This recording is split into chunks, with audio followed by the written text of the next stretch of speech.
할머니가 들려주는 이야기가 아니고 할머니가 손주에게 또 손주가 또 할머니가 되어서 그 손주에게 들려주던 많은 이야기가 우리 민족은 가지고 있습니다. 그 이야기들 중에 이런 짤막한 간단한 이야기도 있습니다. 어머니와 아주 효심 깊은 아들이 살고 있었는데 이 어머니가 병이 들었습니다. 아들은 효심이 아주 깊었기 때문에 어머니를 아주 지극정성으로 간호를 했습니다. 하지만 궁핍하고 가난하고 의료시설이 제대로 갖추어져 있지 않아서 어머니는 시름시름 병세가 깊어 갔습니다. 그러던 중에 어머니가 아들에게 얘야, 딸기 한 쪽만 먹어보면 힘이 나겠다. 한겨울인데 딸기를 찼습니다. 어머니는 딸기가 먹고 싶다고 그러고 효심이 깊은 아들은 어머니를 기쁘게 해주는 것이 자기의 기쁨이니까 딸기를 찾는 것이 사명이 되었습니다. 아유 목사님, 엄마 딸기 먹고 싶다는데 그 딸기 찾는 게 뭔 사명입니까? 거창한 그 사명은 부담스럽습니다. 그러니 1명, 2명, 3명 아무튼 아들의 마음에는 이 딸기를 어떻게든지 구해야 되겠다. 그렇게 해서 밖으로 나갑니다. 엄동설한 영하의 날씨에 아들은 산으로 들로 딸기를 찾아 산말리. 그런데 이 희한하게 딸기가 있어요.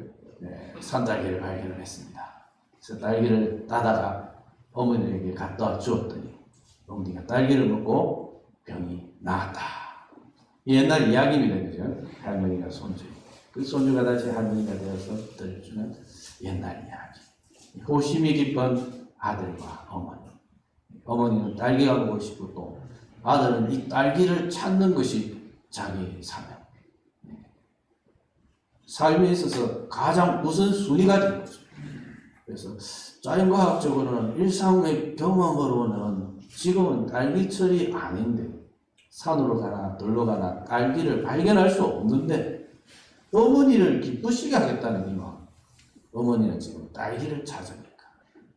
그래서 이 찾겠다는 이 열정을 가지고 어머니를 기쁘시게 하겠다는 이 열정.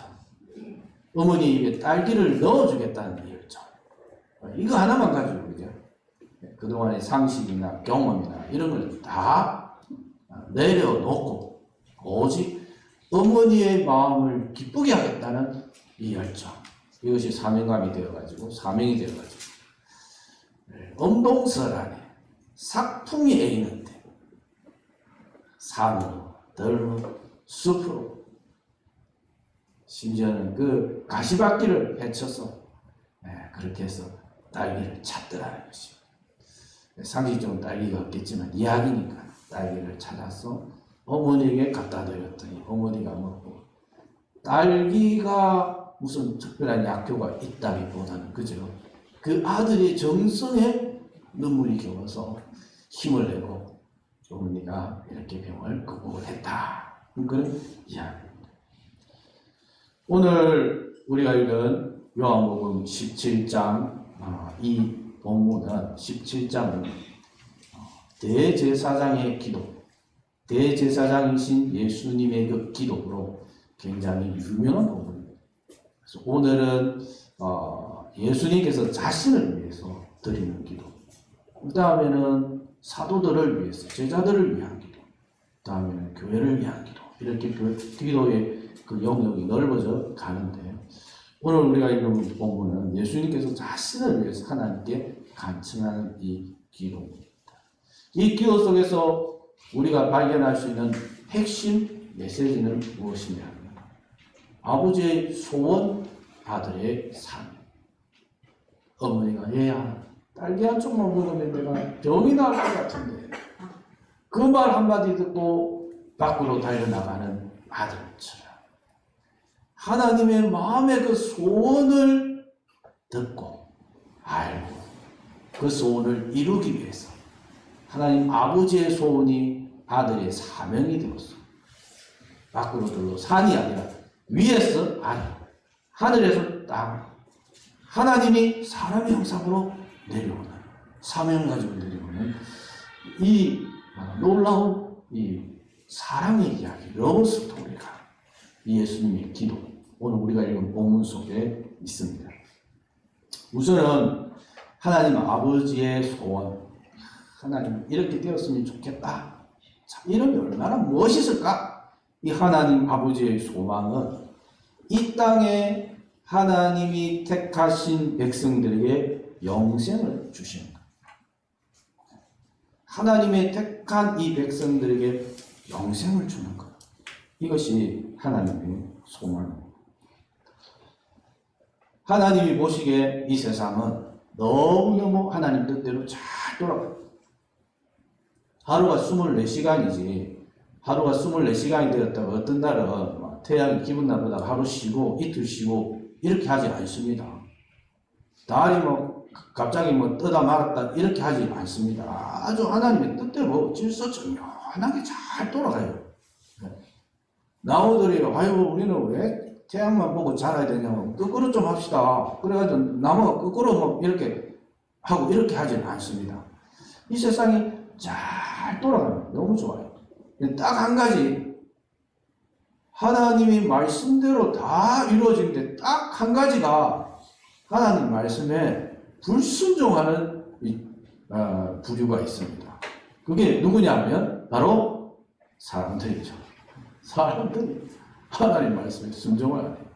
그 외에는 다 하나님 말씀대로 움직이는데 사람들은 하나님 말씀에 순종을 하지 않습니다.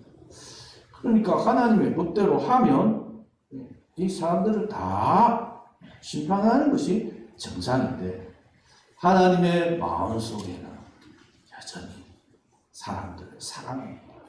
택하신 백성들을 향해서 하나님은 자비를 베푸시기를 원하십니다.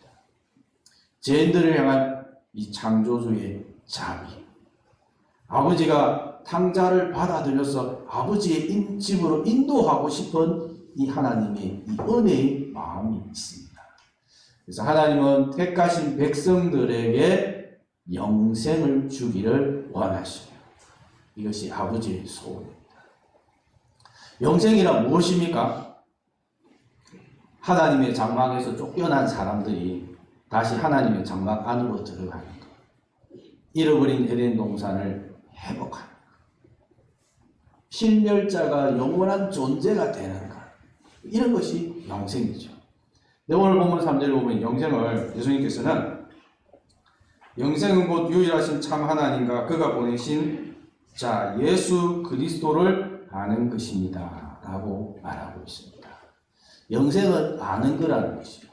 하나님을 알고 예수님을 알아야 됩니다. 하나님을 안다고 하는 사람들은 많아요. 그러나 하나님만 안다고 영생에 접근했다고 말할 수가 없다는 것이죠. 하나님을 알고 예수님을 알아야 영생에 접촉할 수 있습니다. 이 안다는 것은 경험적인 아닙니다. 그러니까 아주 많이 연구를 하고 명상을 하고 묵상을 하고 그렇게 해서 아는 것이 아니라 예수님을 만나야 돼요. 사도 바울이 구약 성경에 관해서라면 무불통지, 모르는 게 없는 사람입니다. 하나님을 잘 아는 사람이에요. 그러나 사도 바울은 무엇을 몰랐습니까? 예수님을 몰랐죠. 자기는 영생에 접근해 있는 줄 알았지만 아니더라는 것이죠. 하나님을 알고 예수님을 알아야 영생에 접근할 수가 있습니다. 어머니와 아들과 산딸기의 이 삼각관계에 있어서 이 산딸기의 입장에서 한번 보십시오. 이 산딸기는 지금 산에 한겨울에 산에 있습니다. 그러나 이 산딸기가 어머니의 입으로 들어가기 위해서는 중간에 누가 필요합니까? 아들이 필요합니다. 아들이 지금 같은 철에는 딸기가 없어요. 어머니 그런 생각도 하지 마세요 하면 이게 끝이에요. 이 딸기는 그냥 산에 그대로 있다가 짐승들의 먹이가 되든지 그럴 거예요. 그런데 어머니가 먹고 싶다는 그 말을 듣고 아들이 갑니다. 그리고 아들이 발견하고 아들이 갖다 주니까 이 딸기는 어머니의 입으로 가는 것이죠. 하나님을 안다는 사람은 많지만 그러나 하나님을 제대로 알기 위해서는 예수님을 거쳐야 된다. 예수님 없이 우리는 하나님께로 나아갈 수 없어요. 산딸기가 아들의 이 노력, 헌실, 희생 없이 어머니에게 갈 수 없듯이 우리는 예수님 없이 하나님 앞으로 나아갈 수가 없습니다. 그래서 영생은 하나님을 아는 것이고 예수 그리스도를 아는 것, 이것이 영생입니다. 하나님 아버지는 우리 모두가 하나님의 택한 백성들에게 영생을 주시기를 원하십니다. 그리고 그 영생은 우리가 하나님 아버지뿐만 아니라 예수 그리스도를 알므로써, 예수님을 만남으로써, 예수님을 영접함으로써 하나님의 영생의 선물을 받을 수 있는 줄 믿으시기 바랍니다. 성자 하나님은 성부 하나님의 이 소망을 이루기 위해서 성육신하셨어요. 어머니의 소원을 이루기 위해서 아들이 집 밖으로 나가서 산으로, 들로, 숲으로 헤매고 다니듯이 성부 하나님의 그 마음, 그 소원을 이루기 위해서 어디에 계신? 하늘에 계신 성자 하나님 사람이 되셨어요. 성육신, 이 땅에 오셔서 사람이 되셨습니다. 성자 하나님은 세상으로 가서 사명을 감당하겠노라. 하나님은, 성부 하나님은 성자 하나님이 가겠다고 하니 이 아들을 세상에 보내셨습니다. 하나님, 성부 하나님이 성자 하나님을, 아버지가 아들을 세상에 보내신 것은 세상을 심판하려 하심이 아니라 이 아들로 말미암아, 예수 그리스도로 말미암아 이 세상에 영생을 주시려는 것입니다. 예수님이 오셨다는 것은 하나님께서 우리에게 무엇을 주시기 위해서? 영생을 주시기 위해서 예수님을 보내셨구나. 우리가 이렇게 믿으면 된다는 것이죠.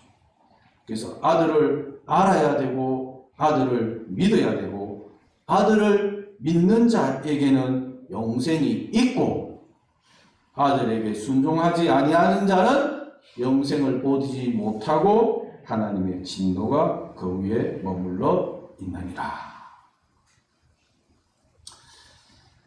그러니까 아무나 내가 구원을 줄 수 있습니다. 이쪽으로 가면 구원을 얻습니다. 저쪽으로 가면 구원을 얻습니다. 저기로 가도 천국에 갑니다. 이쪽으로 가도 극락에 갑니다. 이렇게 아무나, 속된 말로 개나 소나 이렇게 할 수가 없다.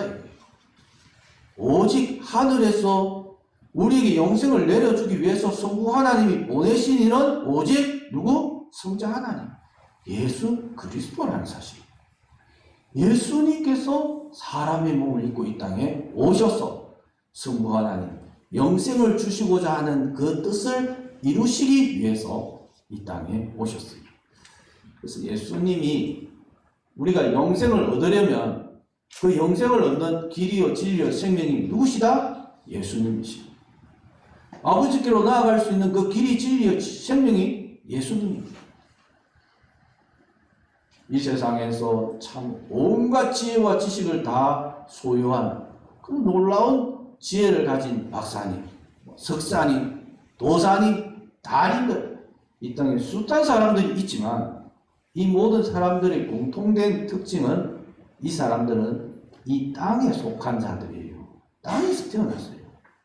그런데 오직 예수님은 하늘에 속한 분인데 아버지 하나님의 것들, 택한 백성들에게 영생을 주고 싶어하는 그 하나님 아버지의 뜻을 이루기 위해서 이 땅에 내려오신 성육신 하신 하나님이신 줄 믿으시기 바랍니다. 택한 백성들에게 영생을 선물로 주시기 위해서 예수님은 이 땅에 오셨습니다. 성육신, 여기에 대해서 사도 바울의 설명이 굉장히 잘 되어 있습니다. 빌립보서 2장 6절 이하에 보면 그분은 근본 하나님의 본체라고 되어 있습니다. 창세전에 성부 하나님, 성자 하나님은 동등한 영광을 누리고 있는 하나님의 본체예요. 하나님과 동등한 분이. 그런데 성부 하나님의 이 소원을 이루기 위해서 동등됨을 취하지 아니하시고 낮아지셨다. 자기를 비웠다. 그리고 종의 형체를 가지사 누구같이 되었다? 사람들같이 되었습니다. 자기를 낮추시고 죽기까지 복종하셨다라고 되어 있습니다. 법을 집행하는, 법을 세우고 법을 집행하는 분이 법정 앞에 제수로 자리에 잡아있는 거죠. 시공을 초월하는 분이 시공 속으로 들어오셨다는 것입니다.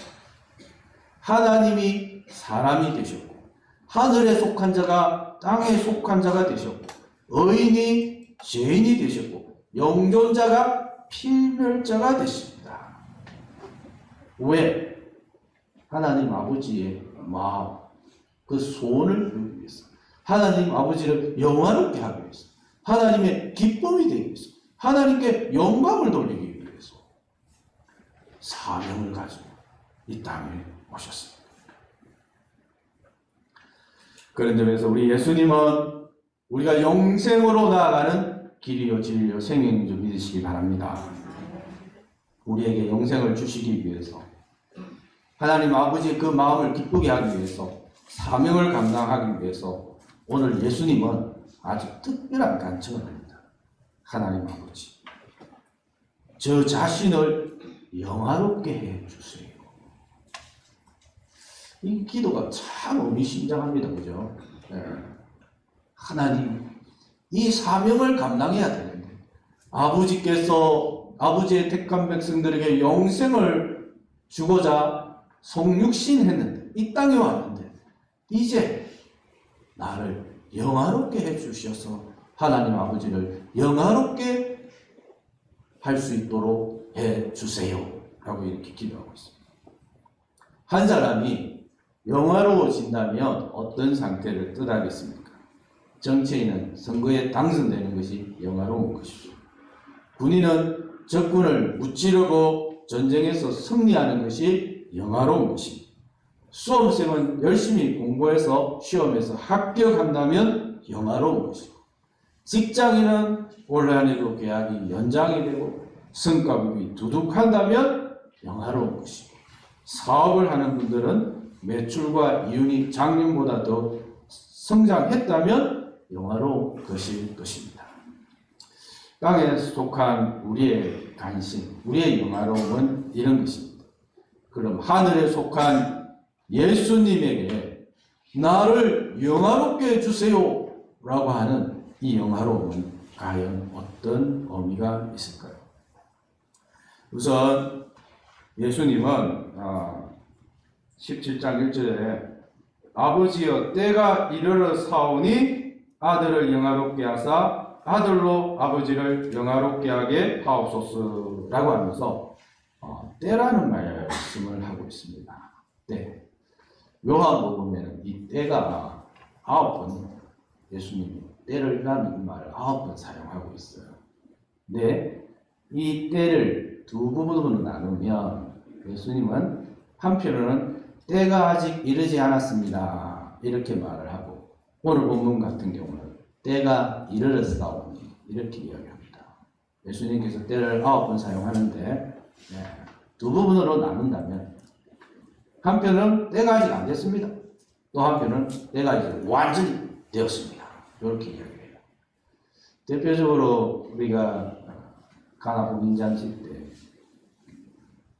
사람들이 단술도 있고 사과주스도 있고 오렌지 주스도 있고 생수도 있고 보리차도 있고 콜라도 있고 한타도 있고 음료수 많이 있는데 뭐 이런 것도 먹으면 되는데 다들 뭐만 마셨어요?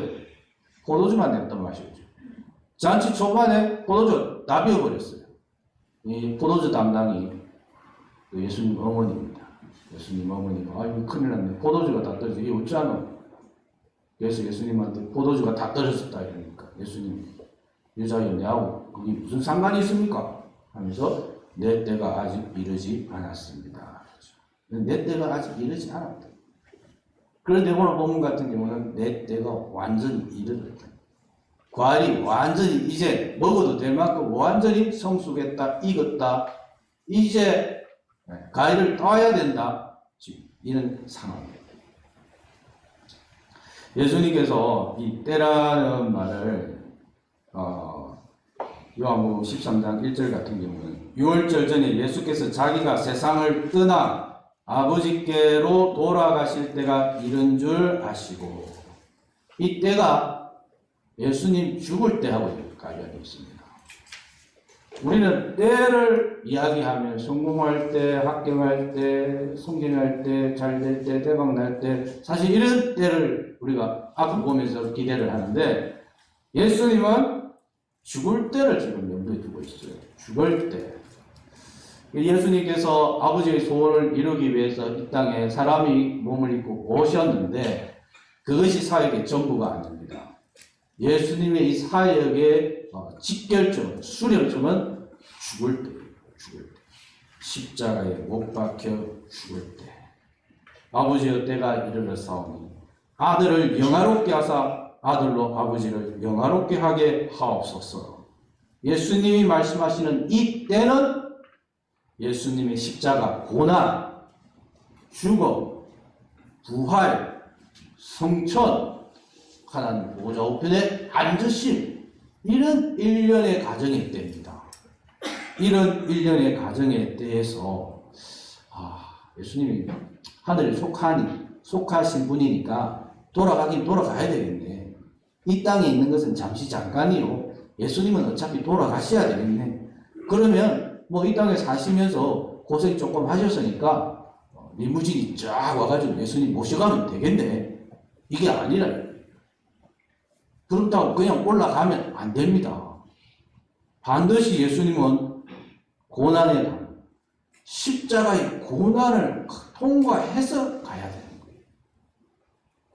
어머니가 딸기 먹고 싶다고 해서 아들이 딸기야 나온나 뚱딱 하면 딸기가 안 나오고 나가야 돼. 찾아야 돼. 숯불을 헤치고 덤불을 넘어서 찾아야 돼. 무릎이 까이고 어깨가 까이고 그렇게 찾다가 찾은 것이 딸기입니다.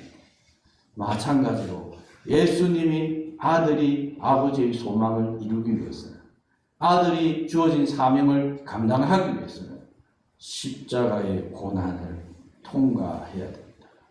예수님은 바로 이 때를 위해 오셨고 이 때를 기다리시고 이 때를 통해서 부활하시고 성천하시고 또 하나님 보좌 우편에 앉으실 거예요. 아들을 영화롭게 하옵소서. 이 고난의 관문을 간통해서 다시 하늘 보좌에 앉게 하옵소서. 주신 사명을 잘 감당하게 하옵소서. 성취하게 하옵소서. 라고 주님은 기도하고 있습니다. 우리 주님의 사명은 하나님을 기쁘시게 하는 것입니다. 택한 백성들의 영생을 주는 것입니다. 우리 주님이 세상에 왔다가 다시 하늘로 돌아가야 하는데 세상에 오신 것은 성육신이요 하늘로 올라가려면 돌아가려면 이 십자가의 고난을 감당해야 합니다. 참 유일하신 참 하나님과 그가 보내신 자 예수 그리스도를 아는 것, 이것이 영생인데 하나님뿐만 아니라 예수님도 알아야 하는 이유입니다. 어느 누구도 우리의 죄를 위해서 대신 십자가를 감당할 사람이 존재가 없어요. 오직 예수. 하늘에서 자기를 비워 종의 형상으로 사람으로 오신 예수님이 우리의 죄를 위해서 대신 십자가의 고난을 감당하신 줄 믿으시기 바랍니다. 우리 주님 이 땅에 오신 목적은 성공하고 부유해지고 세상에서 출세하는 것이 아니라 이때 나를 위해서, 우리를 위해서 대신 죽으시는 것입니다. 하지만 죽음으로 끝난다면 위대한 희생일지언정 위대한 승리는 아닙니다. 주님이 다시 살아나셨어요. 주님은 이 땅에 속한 자가 아니라 하늘에 속한 자가 됩니다. 하늘의 사명을 감당하기 위해서 주님이 이 땅에 오셨습니다. 십자가 고난을 감당하셨음을 증명하고 있습니다. 예수님께서 하늘과 땅의 모든 권세를 소유하고 계시며 또 만민을 다스리는 권세를 가지고 있는 이유가 바로 여기에 있습니다. 예수님이 만민을 다스리는 권세가 있는 것이 예수님 외에는 영생의 길이 없어요. 영생을 얻을 수 있는 길, 영생을 얻을 수 있는 방법, 영생으로 나아가는 관문은 오직 예수 그리스도인 줄 믿으시기 바랍니다. 다른 이름으로는 구원을 얻을 수 없나니 오직 예수, 오직 예수님만이 우리의 길이요 진리요 생명인 줄로 믿습니다. 예수 영생, 예수 천국, 예수 부활, 예수 소망. 그런 의미로 주님은 하나님 아버지께 간구합니다. 사명을 감당하기를 원합니다. 하나님의 소원을 이루기를 원합니다. 이 사명을 감당하기 위해서는 저를 영화롭게 하셔서 하나님 아버지를 영화롭게 하옵소서. 십자가를 감당할 뿐만 아니라 부활, 성천, 하나님 보좌 우편에 앉는 이 모든 일련의 과정을 하나님 인도하시고 주관하여 주시옵소서 라고 기도하고 있습니다. 하나님의 소망은 우리가 영생을 소유하는 것입니다. 하나님 아버지의 집에 입성하는 것입니다. 하나님의 자녀가 되는 것입니다. 영원토록 천국에서 하나님 아버지께 영광과 찬양을 올려드리는 것입니다. 예수님은 이 일을 감당하기 위해서 사명을 가지고 이 땅에 오셨습니다. 성육신 하셨습니다. 때가 되매 십자가 고난을 감당하셨습니다. 대제사장으로서 자신을 영화롭게 해달라고, 사명을 감당하게 해달라고, 하나님을 영원토록 영화롭게 해달라고 기도하고 있습니다. 우리도 예수님의 십자가 은혜로 하나님의 자녀가 되었습니다. 우리에게도 작은 사명이 있는 것이죠. 삶의 현장에는 아직도 방황하는 영혼들이 많습니다. 진리를 찾고 있는 영혼들이 많습니다. 세상에서 상처받은 영혼들도 많습니다. 저들에게 우리가 하나님의 사랑과 예수님의 십자가의 은혜를 자랑하면 좋겠어요. 간증하면 좋겠어요. 고백하면 좋겠어요. 전파했으면 좋겠어요. 가르쳐 주었으면 좋겠습니다. 그래야 해서 탕자가 아버지에게 돌아가듯이 우리 삶의 현장에서 주님을 영접하는 역사들이 일어날 수 있기를 주님의 이름으로 축복합니다.